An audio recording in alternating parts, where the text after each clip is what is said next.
नमस्कार बच्चों, Isha classes online education में आपका एक बार फिर से स्वागत है। बच्चों, हम लोग 11th क्लास के अंदर जो 5th चैप्टर है भवानी प्रसाद मिश्र, उसे हम लोग आरंभ कर चुके हैं और उस पर अभी तक हम लोगों ने केवल भवानी प्रसाद मिश्र जी का जीवन परिचय पढ़ा है। और मैंने इससे पहले वाले वीडियो के अंदर आपको उनका जो जीवन परिचय है, उनके जीवन की जो बातें हैं वो मैंने आपको बताई थी। अगर आप लोगों ने वो वीडियो नहीं देखा है तो एक बार ज़रूर से देख लीजिए। आज के इस चैप्टर को शुरू करने से पहले मैं जो बातें हैं पिछले वीडियो में बताई वो मैं आपको दोहरान करवा देता हूँ, रिवीजन करवा देता हूँ। तो देखिए, जो भवानी प्रसाद मिश्र जी हैं, हम उनका परिचय जब याद कर रहे थे तो मैंने आपको ये समझाया था कि उनका जो जन्म है वो कब हुआ था, 1913 ईस्वी में हुआ था, मध्य प्रदेश के होशंगाबाद जिले के अंदर। मध्य प्रदेश के अंदर होशंगाबाद जिला है और उसमें टिगरिया नामक गांव है। उस टिगरिया नामक गांव में उनका क्या हुआ है, जन्म हुआ है। पिताजी का नाम अगर पूछा जाए तो क्या नाम हो गया, सीताराम है। और अगर माताजी का नाम पूछा जाए तो क्या नाम है, गोमती देवी। क्या नाम है, गोमती देवी।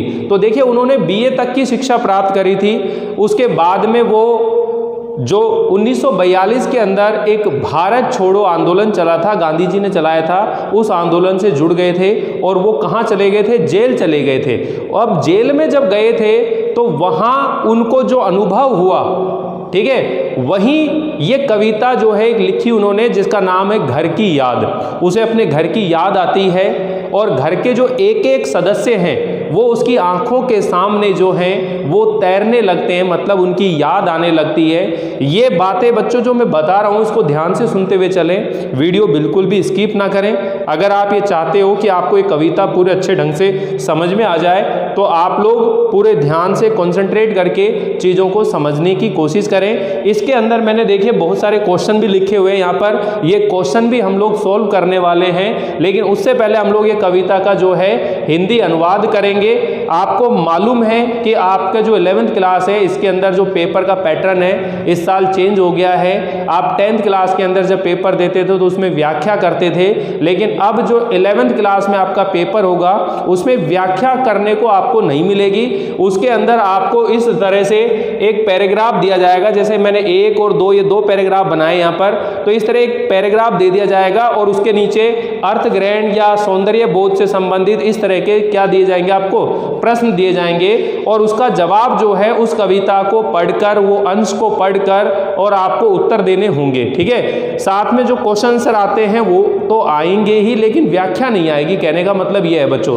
तो यहां देखिए, ये जो कविता है इसका अनुवाद करते हैं हम लोग। आज पानी गिर रहा है, बहुत पानी गिर रहा है, रात भर गिरता रहा है, घर नजर में तिरता रहा है। ठीक है, प्राण मन गिरता रहा है, बहुत पानी गिर रहा है, घर नजर में तिर रहा है। घर की मुझसे दूर है जो, घर खुशी का पूर है जो, घर की घर में 4 भाई, मायके में बहन आई, बहन आई बाप के घर, हाय रे परिताप के घर, घर की घर में सब जुड़े हैं, सबकी इतने कब जुड़े हैं, 4 भाई 4 बहनें, भूजा भाई प्यार बहने। कहने का मतलब क्या है, ये जो कविता है इतने सच्चे ढंग से, इतने बढ़िया तरीके से उन्होंने लिखी है कि अपने घर का जो लोग हैं उनके बीच में कितना घनिष्ठ संबंध होता है, कितना अच्छा रिलेशन होता है, प्यार प्रेम होता है, उसी चीज को यहाँ इस कविता के माध्यम से बताया जा रहा है। तो देखिए, यहाँ क्या कहा जा रहा है कि आज पानी गिर रहा है, बहुत पानी गिर रहा है, कि जो कवि भवानी प्रसाद मिश्र जी हैं वो जेल में बंद है,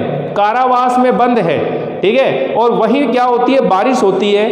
अब वो बारिश जब हो रही है तो बारिश होने की वजह से जो वातावरण है वो ऐसा हो जाता है बहुत ही सुंदर, लेकिन जिनका हृदय भावुक होता है, इमोशनल लोग होते हैं, वो उस वातावरण को देख करके और भी ज़्यादा भावुक हो जाते हैं। तो जो भवानी प्रसाद मिश्र जी हैं वो जेल में बंद है, अपने घर के लोगों से दूर है। आपको मालूम है कि वो जेल में बंद क्यों है, क्योंकि 1942 में 1942 के अंदर भारत छोड़ो आंदोलन जो है हुआ था और उसी आंदोलन में भवानी प्रसाद मिश्र जी ने भी भाग लिया और उसी वजह से उनको क्या किया गया था, जेल में डाल दिया गया।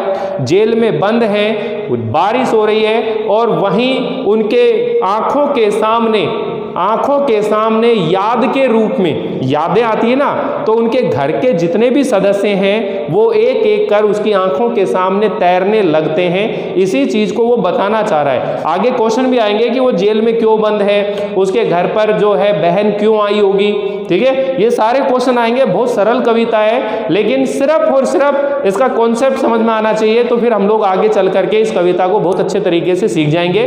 तो यहां देखिए क्या कह रहे हैं बच्चों, आज पानी गिर रहा है, बहुत पानी गिर रहा है, कि आज जो है बारिश हो रही है, आज पानी गिर रहा है, इसका क्या मतलब है।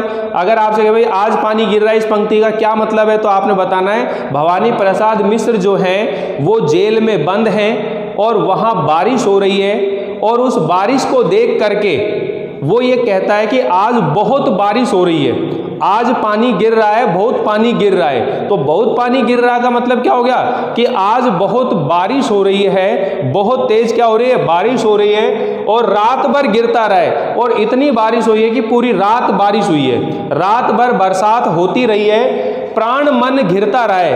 और इस बारिश के वातावरण को देखकर मेरा मन मेरे प्राणों से घिर रहा है, अर्थात मेरे घर के जो सदस्य हैं या घर की जो यादें हैं मुझे घेरे रही हैं। मतलब आज बहुत बारिश हुई है, रात भर, पूरी रात भर बारिश हुई है, और मेरे मन में, मेरे हृदय पर, मेरे प्राणों पर मेरे घर के लोगों की जो यादें हैं वो घेरे रही मुझे रात भर मेरे घर के लोगों की याद घेरे रही। और क्या कहता है देखो कि घर नजर में तिर रहा है, और मेरा जो घर है, देखो बहुत पानी गिर रहा है, घर नजर में तिर रहा है कि आज बहुत बारिश हो रही है, और मेरा जो घर है वो मेरी नजरों के सामने तैर रहा है। यानी कि मेरे घर की जो यादें हैं वो मेरी आंखों के सामने तैर रही हैं। क्यों, कारावास में बंद है, जेल में बंद है, आपको एक कमरे में बंद कर दिया जाए तो सिर्फ सोचने के अलावा क्या है आपके पास, बैठे बैठे सोचते रहोगे आप, सोचते सोचते कब रात हो जाती है, कब दिन हो जाता है,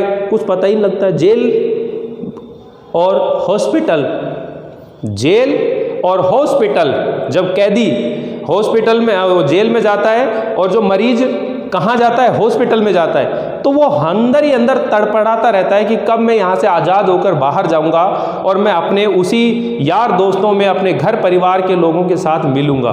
तो यहाँ जो भवानी प्रसाद मिश्र जी हैं वो भी कहाँ, जेल में बंद है, और वहाँ बारिश होती है, और उस बारिश के कारण से जो प्रकृति का वातावरण है बहुत सुंदर और कैसा हो जाता है, शानदार ऐसा मौसम हो जाता है, और उसके अंदर जो उसका हृदय है वो भी बड़ा भावुक है, और उसे अपने घर के लोगों की क्या आती है, याद आने लग जाती है। तो यहाँ पर वो कह रहा है कि बहुत पानी गिर रहा है, घर नज़र में तिर रहा है, और मेरा घर जो है मेरी आंखों के सामने तैर रहा है, घर की मुझसे दूर है, जो कि मेरा जो घर है वो मुझसे आज बहुत दूर है। घर खुशी का पूर है, लेकिन जो मेरा घर है वो खुशियों से परिपूर्ण है, खुशी का पूर है, पूर मतलब परिपूर्ण है, मेरा जो घर है वो खुशियों से परिपूर्ण है, मेरे घर में हर तरह की खुशहाली है। क्योंकि आगे की लाइन में और जोड़ेगा, घर की घर में चार भाई, मायके में बहन आई, बाप के घर हाय रे प्रताप के घर, कि घर की घर में हम चार भाई हैं, यानी कि मेरे घर में चार भाई हैं, पांचवा मैं हूं। यानी कि भवानी प्रसाद मिश्र जी कह रहे हैं, आगे लाइन आ रही है ना, कि देखो मायके में बहन आई बाप के घर, तो ये ना चार भाई चार बहनें, लाइन आ रही है कि भवानी प्रसाद मिश्र जी के चार भाई हैं और चार बहनें, और खुद भवानी प्रसाद मिश्र जो है पांचवा हो गया। तो यहाँ पर कह रहे हैं कि घर की घर में चार भाई, कि मेरे घर के अंदर चार भाई हैं, मायके में बहन आई, और अपने माँ के घर यानी अपने पिताजी के घर मेरी जो अपनी बहन है वो बहन भी मेरे घर पर आई होगी। तो यहाँ देखो क्वेश्चन आया है कि वो बहन मायके क्यों आई होगी।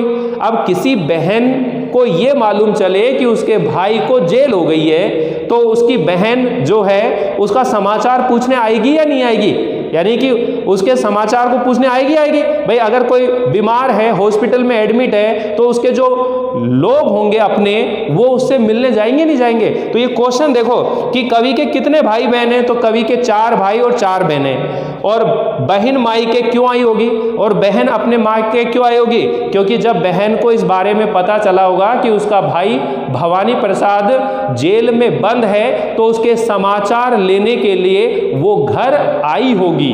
ठीक है ना। आई होगी, होगी में जवाब देना है। संभावना जता रहे हैं, क्या जता रहे हैं? संभावना। तो देखिए ये क्वेश्चनों के ऊपर बाद में बात करेंगे। अभी ये पैराग्राफ है, इसको समझिए कि घर में 4 भाई, कि मेरे घर के अंदर जो है 4 भाई है, ठीक है, और मायके में बहन आई, और अपने माँ के घर, अपने पिताजी के घर में मेरी बहन आई होगी। बहन आई बाप के घर, कि जो बहन है अपने पिताजी के घर आई है, हाय रे परिताप के घर। और जैसे ही उसे ये ख्याल आता है, परिताप का मतलब होता है दुख, परिताप का मतलब क्या होता है बच्चों? दुख होता है परिताप। अब देखो ये कहेगा हाय रे परिताप के घर, यानी कि भवानी प्रसाद मिश्र के जो पिताजी हैं और उनकी मायके का मतलब है बहन की जो माता है वो अपने माँ के घर आती है, तो मायके हो गया, जानते हो आप ये सब चीज। तो उसको कह रहे हैं कि उसको परिताप का घर क्यों कहा है। ये जो लाइन आ रही है कि उसे परिताप का घर क्यों कहा है, तो आपने ये बताना है कि जब भवानी प्रसाद मिश्र यानी कि कवि की बहन अपने मायके अपने पिताजी के घर आई होगी और वहाँ उसने अपने 4 भाइयों के बहनों से सबसे मिली होगी, लेकिन भवानी प्रसाद मिश्र जो है वो जेल में बंद है और उसे याद करके घर के जो लोग हैं वो अचानक से रो पड़े होंगे और इस तरह से वो खुशियों से भरा हुआ जो घर है वो अचानक किस में परिवर्तित हो गया होगा? दुख में डूब गया होगा। इसीलिए कवि ने क्या कहा? हाय रे परिताप के घर, हाय रे दुख का घर। दुख का घर है वो, परिताप का घर है। तो परिताप का घर क्यों कहा है उसको समझ में आ गया ना, कि जब वो आई होगी और उसने जैसे ही भवानी प्रसाद मिश्र यानी कि कवि के बारे में पूछा होगा तो घर के सारे लोग घर में मौजूद हैं, ठीक है, और भवानी प्रसाद जेल में हैं, उसकी बात करके सारे घर के लोग उसे याद करके अचानक से रोने लगे होंगे और इस बात से घर के अंदर जो है एक परिताप का माहौल बन गया, दुख का घर बन गया होगा। इसीलिए कवि ने इस आशय से ये बात कही है कि घर में सब जुड़े हैं, कि आज घर के अंदर सभी लोग एकत्रित हुए हैं, इकट्ठे हुए हैं, ठीक है ना। सबकी इतने कब जुड़े और इससे पहले कब ऐसा अवसर आया है, कब ऐसा मौका मिला है कि सब लोग एक साथ इस तरह इकट्ठे हुए होंगे। देखिए जब बारिश होती है तो मैंने आपको एक लेसन शुरू करने से पहले भी ये चीज़ समझाई थी कि जब बारिश होती है तो हमारे घर के सारे सदस्य हम लोग एक जगह चुपचाप बैठ जाते हैं और बारिश को देखते रहते हैं। अब बारिश को देखते हैं तो कई घर ऐसे होते हैं जहाँ पकौड़ी शुरू हो जाती है, पकोड़े शुरू हो जाते हैं, ठीक है ना, समोसे कचौरी शुरू हो जाते हैं, चाय बनाना शुरू कर, और घर के अंदर बैठ करके अपन आराम से आनंद उठाते हैं, लुत्फ उठाते हैं। लेकिन सोचो उसी घर का कोई अपना कोई प्रिय व्यक्ति उस घर में उस समय मौजूद ना हो तो उसको याद कर करके क्या करेंगे? रोएंगे, दुखी होंगे। तो इसीलिए वो कह रहे हैं कि घर में सब जुड़े हैं, कि आज घर के अंदर सभी लोग इकट्ठे होंगे, ठीक है, और इतने सारे जो लोग हैं वो कब एकत्रित होंगे? मेरे 4 भाई 4 बहनें, मेरे 4 भाई हैं और 4 बहनें, भुजा भाई प्यार बहनें, और हम सब में भुजाओं के समान, हम सब में भुजाओं के समान एक दूसरे का सहयोग करने की और प्रेम करने की भावना रहती है। भुजा भाई प्यार बहने, और हम सब के अंदर भुजाओं के समान आपस में क्या है? घनिष्ठ प्रेम है, बहुत गहरा प्रेम और लगाव है। तो यहाँ इस कविता में आपको समझ में आ गई, वापिस सुनिए। आज पानी गिर रहा है, घर बहुत पानी गिर रहा है, रात भर गिरता रहा है, प्राण मन गिरता रहा है, बहुत पानी गिर रहा है, घर नजर में तिर रहा है, घर की मुझसे दूर है जो, घर खुशी का पूर है जो, घर में 4 भाई, मायके में बहन आई, बहन आई बाप के घर, हाय रे परिताप के घर में सब जुड़े हैं, सबकी इतने कब जुड़े हैं, 4 भाई 4 बहनें, भुजा भाई प्यार बहनें। समझ में आया ना? तो 4 बार आप पढ़ेंगे, बड़ा आनंद आएगा। अगर ये ऑफलाइन क्लास होती तो मैं इसको आपको बहुत अच्छे ढंग से इंटरेस्टिंग तरीके से आनंद लेते हुए इन चीज़ों को हम समझने की कोशिश करते, ठीक है। और बच्चों यहाँ भी मैं आप लोगों को इतने अच्छे ढंग से समझाने की कोशिश कर रहा हूँ ताकि आप लोगों को ऐसा फील ना हो कि आप लोग केवल ऑनलाइन क्लास देख रहे हो। मैंने इससे पहले वाले वीडियो में भी देखा कि भाई जब हम क्लास लेते हैं तो हम ये नहीं सोच रहे कि इस समय हमारे बच्चे हमारे सामने हैं कि नहीं। मुझे तो इस मोबाइल के अंदर मेरी पूरी क्लास नज़र आती है, क्योंकि जो एक्चुअल में टीचर होगा, शिक्षक होगा, उसे तो अपने जो बच्चे हैं, उसके जो विद्यार्थी हैं, उनकी जो इमेज है वो सब दिखाई दे रही है। तभी तो हम इतनी एनर्जी से इतने अच्छे ढंग से पढ़ाने की कोशिश कर रहे हैं। अगर हम ये सोच लें कि यार सामने कौन है, कोई सुन ही नहीं रहा, हम बोले जा रहे तो हम भी बोर हो जाए और हम भी उतने ढंग से नहीं पढ़ा पाए। लेकिन बच्चों, हमें तो ऐसा लगता है कि आप हमारे सामने हो और हम आपको देख रहे हैं, अपनी अंतरात्मा से देख रहे हैं कि आप हमें उसी तरह से ध्यान से देख रहे हो, उसी तरह से हमें पढ़ रहे हो जैसा आप क्लास में कंसंट्रेट करके पढ़ते हो। तो आप भी ये कल्पना करो, आप भी ऐसा सोचो कि हमारे सामने, हमारे घर में हमारा टीचर है। ये मोबाइल ही सही, लेकिन हमारा टीचर जो है आज हमारे घर पर हमारे सामने है और मेरी टेबल के सामने यूँ मेरे आमने सामने होकर मुझे पढ़ा रहा है। ठीक है ना। आप जब इतना अटैचमेंट लाएंगे शिक्षक के साथ, टीचर के साथ, तो बड़ा आनंद आएगा आप लोगों को पढ़ने में, ठीक है, और चीज़ों को सीखने में। ठीक, तो आगे देखिए बच्चों, अब यहाँ हम लोग क्वेश्चनों की बात करते हैं। तो ये पहला क्वेश्चन है, ये तो आप बता ही देंगे, बहुत सरल है, जानते हो आप सब। भाई, प्रस्तुत कवितांश किस पाठ से लिया गया और कवि का नाम बताओ। ये जो अंश है, यहाँ तक की बात हो रही है। देखिए, मैं दोनों के अलग अलग क्वेश्चन है, पहले की यहाँ तक की बात हो रही है, तो ये यहाँ तक के ये हैं, इसको यहाँ से ब्रेक कर देते। ये जो चीज़ है यहाँ तक की ये इसके हैं, और ये नीचे वाले जो हैं यहाँ से, ये इधर की साइड वाले ये इसके हैं। ठीक है, तो इसमें दो हैं, दो पैराग्राफ हैं, दोनों के अलग अलग पढ़ेंगे। तो देखिए, पहले ऊपर वाले में पूछ रहे हैं अपन कि इस कवितांश ये जो है किस पाठ से लिया गया ये अंश, और कवि का नाम बताना है, या इसके रचयिता कौन है। ऐसा क्वेश्चन आप बना सकते हो। तो आप सब जानते हो कि प्रस्तुत कवितांश घर की याद कविता से लिया गया या पाठ से लिया गया।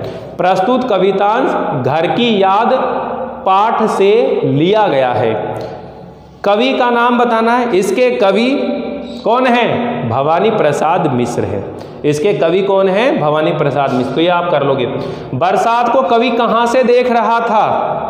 कहाँ से देख रहा है? बरसात को कवि कारावास में बैठ करके कारावास से देख रहा था। क्यों देख रहा था?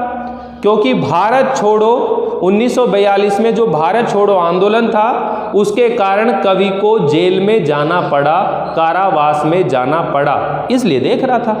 समझ में ना? अगर जेल में नहीं जाना पड़ता तो नहीं देखता, वहां से कहीं और से देखता। तो पहली बात तो अपन ये कह रहे हैं, बरसात को कवि कहाँ से देख रहा है? तो बरसात को कवि जो है जेल में से देख रहा है, कारावास में से देख रहा है।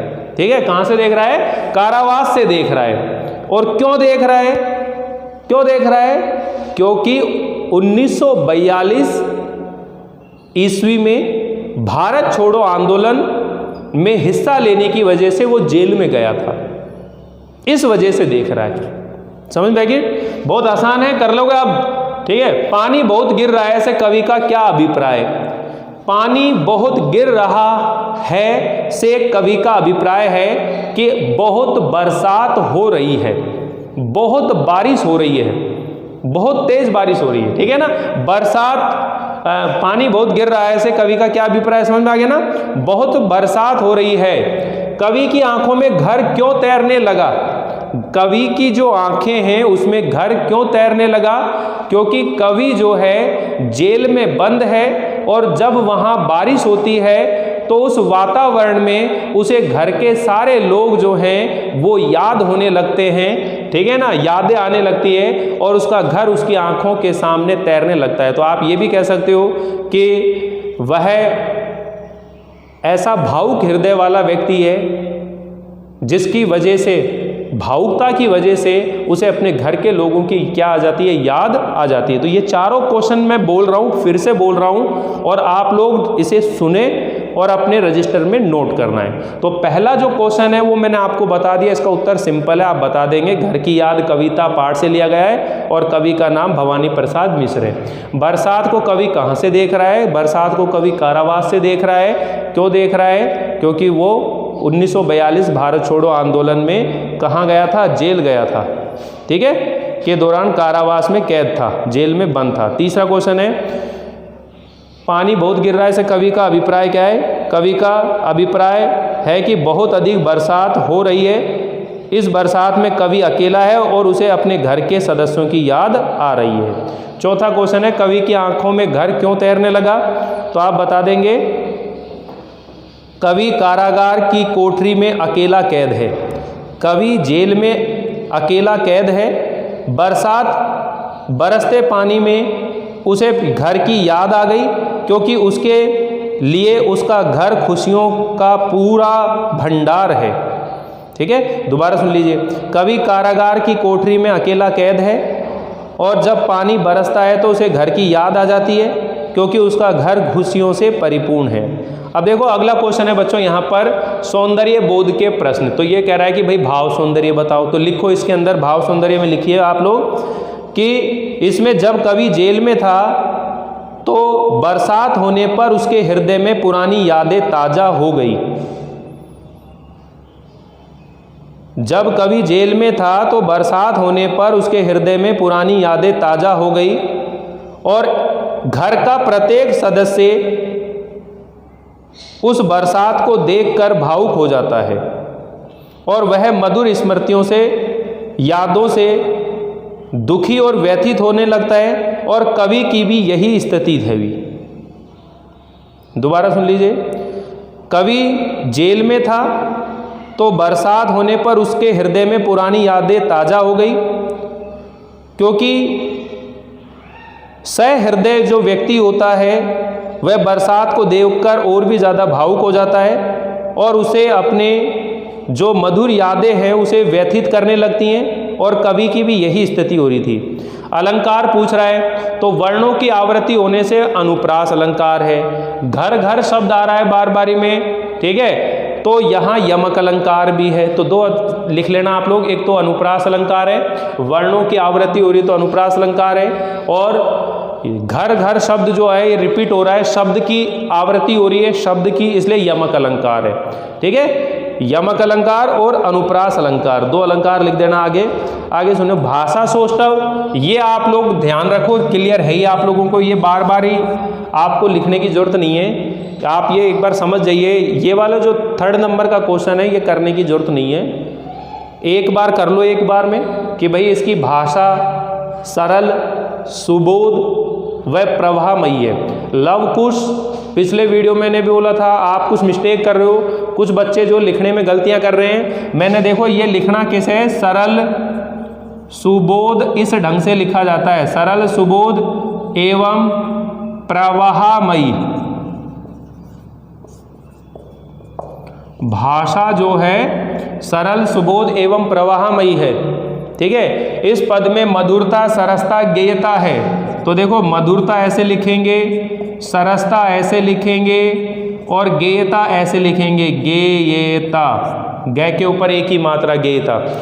इस पद में मधुरता, सरसता, गेयता है। ठीक है, तत्सम तद्भव शब्दावली मिश्रित है, ऐसा आप लिखेंगे। शब्दों का प्रयोग भावानुकूल किया गया है। जो बातें मैंने आपको गूगल मीट पर बताई थी वो सब चीज़ें बता दी थी। ठीक है, तो ये भाषा सौष्ठव देखो हर किसी के अंदर आएगा, ये शिल्प सौंदर्य के नाम से हो या भाषा सौंदर्य के नाम से हो, वो एक ही चीज़ है। तो ये इस तरह से चीज़ें ध्यान रखेंगे, ऊपर के सारे क्वेश्चन हम लोग करते हुए चलेंगे।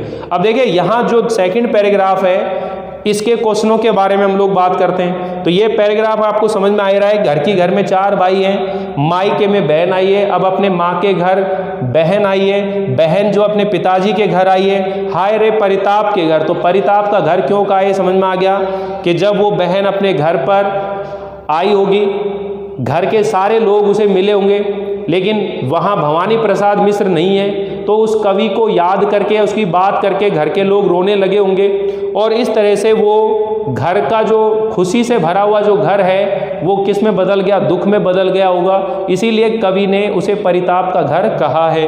ठीक है, घर की घर में सब जुड़े हैं, एकत्रित हुए हैं। सब इतने कब जुड़े हैं, कब ऐसा अवसर आया कि सब लोग इस तरह से एकत्रित हो गए हों। 4 भाई 4 बहनें, 4 भाई हैं 4 बहनें हैं और भुजा भाई प्यार बहनें, और उन सब में भुजाओं के समान अत्यधिक प्रेम है, घनिष्ठ प्रेम है, गहरा संबंध है। ये सब चीज़ें बताइए। अब देखिए कवि की बहन को अपने बाप का घर परिताप का घर क्यों लगने लगा, ठीक है ना। तो देखिए ये पहला ही क्वेश्चन है, कवि की बहन को अपने बाप का घर जो है परिताप का घर क्यों लगने लगा। तो लिखे, इसका उत्तर लिखें आप लोग। मैं आपको उत्तर लिखा देता हूँ। कवि की बहन को अपने बाप का घर, कवि की बहन को अपने बाप का घर परिताप का घर इसलिए लगा होगा कि जब उसे उसका भाई भवानी घर पर नहीं मिला होगा, तब वह उसके कारावास में होने की बात जानकर रोने लगी होगी। उसके रोने पर घर के अन्य जो भाई बहन हैं वो भी रोने लगे होंगे, इसीलिए उसे अपने पिता का घर परिताप का घर लगा होगा। तो देखिए यहाँ बड़ा आसान है, आप ये लाइन लेंगे, कवि की बहन को अपने बाप का घर परिताप का घर इसलिए लगा होगा क्योंकि जब बहन ने अपने भाई भवानी प्रसाद के बारे में पूछा होगा और जब उन्हें पता चला वो जेल में है, तो जेल में होने की बात पता चली होगी, तो इस बात को देखकर वो रोने लगी होगी और उस बहन को रोता हुआ देखकर घर के जो अन्य भाई बहन थे वो भी रोने लगे होंगे और इसीलिए उसे परिताप का घर कहा है। ये मैंने आपको बहुत अच्छे समझा दिया। घर में सब जुड़े हैं से कवि का क्या अभिप्राय है? घर के अंदर सब लोग इकट्ठे हुए हैं, तो इसका उत्तर लिखिए। कवि ने बतलाया है कि मेरे घर में सब भाई आपसी प्रेम के कारण एक दूसरे से बहुत गहरे से जुड़े हुए हैं। ठीक है ना, सब घर में सब जुड़े हैं, घर में सब जुड़े हैं, घर में सब एकत्रित हुए, ये तो है ही, लेकिन इसका मतलब है कि कवि ने यहाँ पर ये बतलाया है कि मेरे 4 भाई 4 बहनें हैं और सबके अंदर गहरा लगाव है, अत्यधिक प्रेम है, इसलिए वो एक दूसरे के साथ बहुत गहरे से जुड़े हुए हैं, एक दूसरे के साथ उनका घनिष्ठ संबंध है। ये लाइन बतानी है आपको। घर में सब जुड़े हैं से कवि का अभिप्राय है कि कवि ये कहता है कि उसके 4 भाई और 4 बहनें हैं और उन सब में आपस में बहुत गहरा प्रेम है, घनिष्ठ संबंध है, अर्थात वो एक दूसरे से बहुत गहरे से गहराई से जुड़े हुए हैं। ठीक है, भुजा भाई प्यार बहनें कथन का आशय स्पष्ट कीजिए। तो भुजा भाई प्यार बहनें यानी कि जो भवानी प्रसाद मिश्र के भाई और बहन हैं उनके अंदर भुजाओं के समान अत्यधिक प्रेम है। ठीक है, तो इसको लिखिए बच्चों। कवि कहता है कि मेरे सभी भाई भुजा के समान आपस में सहयोगी और कर्मशील हैं तथा उसकी बहनें प्यार की धारा को आपस में बहाने वाली अर्थात बहुत अधिक प्रेम करने वाली, स्नेह करने वाली हैं। ठीक है, कवि के कितने भाई और बहनें ये आप बता ही देंगे। कवि के 4 भाई और 4 बहनें। बहन मायके के घर क्यों आई होगी? कि जब बहन को भवानी प्रसाद मिश्र के जेल में होने का समाचार मिला होगा तो वह उसका समाचार लेने के लिए घर पर आई होगी।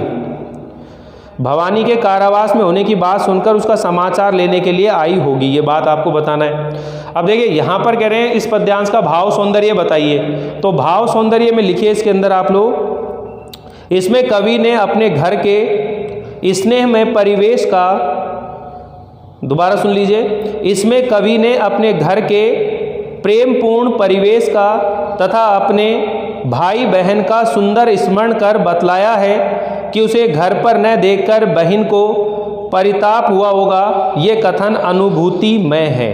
यानी कि इसमें कवि ने बताया है कि घर के अंदर बहुत प्रेमपूर्ण वातावरण है, 4 भाई और 4 बहनें हैं, सबके अंदर गहरा प्रेम है, लेकिन जब बहन घर आई थी तो उसे भवानी प्रसाद घर नहीं मिले होंगे, इसलिए वो घर जो है परिताप का घर लगा होगा। इस तरह से आपको बतानी है। दोबारा सुन लीजिए एक बार आराम से कि इसमें कवि ने अपने घर को प्रेमपूर्ण परिवेश का है ये बताया है, अपने भाई बहन का सुंदर स्मरण कर बतलाया है कि उसे घर पर न देखकर बहन को परिताप हुआ होगा। अलंकार वही है, अनुप्रास अलंकार है। और भुजा भाई प्यार बहनें जो शब्द है इसमें उपमा अलंकार है और घर शब्द की आवर्ती होने पर यमक अलंकार है। 3 अलंकार है इसमें। अनुप्रास अलंकार है वर्णों की आवृत्ति होने से, भुजा भाई प्यार बहनें भुजाओं के समान प्यार है इसलिए उपमा अलंकार है, और घर शब्द की आवृत्ति हो रही है इसलिए यमक अलंकार है। 3 अलंकार है। और इसका जो भाषा शिल्प है ये आपको करना ही नहीं है, मैंने आपको बता दिया, एक का कर लेना, आगे नहीं करना, कोई दिक्कत नहीं है। ये एक ही चीज़ आएंगी, भाषा सरल सुबोध प्रभामयी है, मधुरता सरसता गेयता है, तत्सम तद्भव शब्दावली है, अनुभूति में वातावरण है, मतलब ऐसी बातें लिखनी है। तो ये आपको मैं बाद में अच्छे से और ढंग से समझ लेंगे अपन इस चीज़ को। ये क्वेश्चन आपका गलत नहीं होगा, ये वाला मैं आपको विश्वास दिलाता हूँ, इसको तो मैं आपको याद करा दूँगा। ठीक है, तो आप लोग ये बाकी के जितने भी काम हैं इसको बहुत अच्छे से करते हुए चलें। आप लोग अब जो हैं इतने परिपक्व हो गए होंगे कि आप लोग जब वीडियो देख रहे हो या आप ऑनलाइन क्लास ले रहे हो तो आपको एक आदत पड़ रही होगी धीरे धीरे कि हम ऑनलाइन क्लास को कैसे हैंडल करते हैं, किस तरह से लेते हैं। आप में से बहुत सारे स्टूडेंट ऐसे हैं जो गूगल मीट पर मिलते हैं, अपनी जो भी डाउट होते हैं उनको हम क्लियर भी करते हैं। नहीं होता है तो कोई बात नहीं, एक बार मिल तो लेते हैं कम से कम।